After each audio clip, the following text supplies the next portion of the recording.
Avez-vous eu peur? C'est inquiétant. Rafales et pluies ont fait bien des ravages hier soir. Un peu partout à Québec, débris, arbres et poteaux jonchent le sol. Dans le secteur de Vanier, un immeuble a particulièrement été touché. Oh mon Dieu! C'est qu'est-ce qui a tombé? Vers 19h15, des appels sont logés au 911. Une partie du toit est en train de s'envoler et les résidents sont évacués. J'étais sur mon patio, là, et ça passait autour de nous. C'était assez incroyable, là. On dirait l'apocalypse. Ça me rappelle des souvenirs, parce que j'ai déjà passé au feu.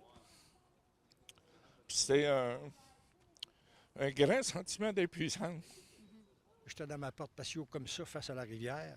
Puis ce qu'on voyait passer, c'était les bardeaux d'asphalte.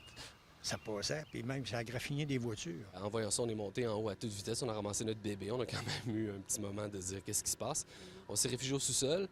Puis, dans les secondes qui ont suivi, l'arbre du voisin s'est écrasé dans notre cour, devant la fenêtre du sous-sol. Ma conjointe a pu apercevoir après ça, vraiment, quand ça s'est mis à tomber, puis la voiture là, qui s'est fait écraser. Là. J'étais dans l'auto, en train de me reculer, et puis j'ai vu les bruits, et puis tout ça, et puis je me suis arrêté. Oui, il y a un gros morceau, et puis j'étais dans l'auto, je ne sais pas quoi faire. Dieu merci, je ne suis pas blessé. Je n'ai même pas comme un scratch. Je trouvais ça impressionnant. Je n'avais jamais vu ça. On voit ce qui arrive ailleurs. Ici, jamais, c'est la première fois. Au lendemain de l'orage violent, 4 étages sur 7 seulement ont pu être réintégrés. C'est l'infiltration d'eau qui empêche les citoyens d'y retourner. C'est des travaux là, qui ne se feront pas en une journée. Hein. Ça va durer quand même un bon temps. Là. Mais malgré l'ampleur des dégâts, les résidents se comptent chanceux. Ça se peut quasiment pas que personne soit blessé. Là.